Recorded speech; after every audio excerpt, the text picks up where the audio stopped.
മലയാളികൾക്ക് ഏറെ പ്രിയപ്പെട്ട അന്യഭാഷാ നടനാണ് അല്ലു അർജുൻ. 2004 ഇറങ്ങിയ ആര്യ മുതൽ ഇങ്ങോട്ട് അല്ലു നായകനായ എല്ലാ ചിത്രങ്ങളും മലയാളത്തിൽ ഡബ് ചെയ്ത് പ്രദർശിപ്പിച്ചിരുന്നു.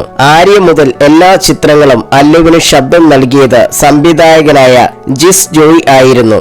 ഏറ്റവും ഒടുവിൽ പുറത്തിറങ്ങിയ പുഷ്പ 2വിലും അല്ലുവിന് ശബ്ദം നൽകിയത് ജിസ് ജോയ് ആണ്. അല്ലുവിന്റെ യഥാർത്ഥ ശബ്ദത്തെക്കാൾ ആരാധകർക്കിഷ്ടം ജിസ് ജോയിയുടെ ശബ്ദമാണ്.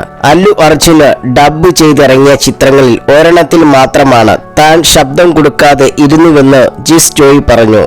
ആ സിനിമയുടെ പ്രൊഡക്ഷൻ സൈഡുമായുള്ള പ്രശ്നത്തെ തുടർന്നാണ് താൻ പിന്മാറിയതെന്ന് ജിസ് ജോയ് പറഞ്ഞു. അവർക്ക് തന്നെ വിളിക്കാൻ താല്പര്യമില്ലായിരുന്നുവെന്ന് ആദ്യമേ മനസ്സിലായെന്നും എന്നാൽ താൻ അതിന് പോയെന്നും ജിസ് ജോയ് കൂട്ടിച്ചേർത്തു. കേരളത്തിൽ ആ സിനിമ വിതരണത്തിനെടുത്തത് ഇന്നത്തെ വലിയൊരു പ്രൊഡക്ഷനാണെന്നും അന്ന് തനിക്ക് ഈ കാര്യം അറിയില്ലായിരുന്നെന്നും ജിസ് ജോയ് പറഞ്ഞു.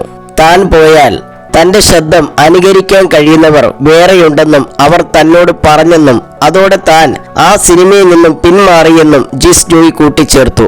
അവർക്കും അതായിരുന്നു വേണ്ടതെന്നും ഹൈദരാബാദിൽ നിന്ന് വിളിക്കുമ്പോൾ താൻ പിന്മാറിയെന്ന് അവരോട് പറയുകയായിരുന്നു ഉദ്ദേശമെന്നും ജിസ് ജോയ് പറഞ്ഞു. ഇനി തന്റെ ആവശ്യങ്ങൾ അംഗീകരിച്ചാലും താൻ ഡബ് ചെയ്യില്ലെന്നും അങ്ങനെ ചെയ്യണമെങ്കിൽ ഹൈദരാബാദിൽ നിന്നും അല്ലു അർജുനോ അദ്ദേഹത്തിന്റെ മാനേജറോ തന്നെ വിളിച്ച് സംസാരിക്കണമെന്നും പറഞ്ഞുവെന്നും ജിസ് ജോയ് കൂട്ടിച്ചേർത്തു.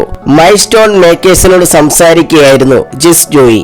അല്ലു അർജുന്റെ ഒരു സിനിമ ഒഴികെ ബാക്കി എല്ലാത്തിനും ഡബ് ചെയ്തത് ഞാനാണ്. ആ സിനിമയുടെ പേര് ഞാൻ പറയുന്നില്ല. അതിന്റെ റൈറ്റേഴ്സ് എടുത്തവർ എന്നെ വിളിച്ചപ്പോൾ ഒരു ഡിസ്റ്റർ എഫക്റ്റ് ഫീൽ ആയിരുന്നു.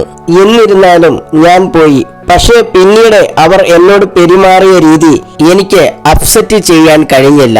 ഞാൻ പോയാലും എന്നെപ്പോലെ ഡബ് ചെയ്യാൻ കഴിയുന്നവർ വേറെയുണ്ടെന്ന് എന്നോട് അവർ പറഞ്ഞു. അതോടെ ഞാൻ ആ സിനിമയിൽ നിന്നും പിന്മാറി. അവർക്കും അതായിരുന്നു വേണ്ടത്. കാരണം ഹൈദരാബാദിൽ നിന്നും പ്രൊഡ്യൂസർ ടീം വിളിക്കുമ്പോൾ ഞാൻ പിന്മാറിയെന്ന് പറയണമെന്നായിരുന്നു ഉദ്ദേശം.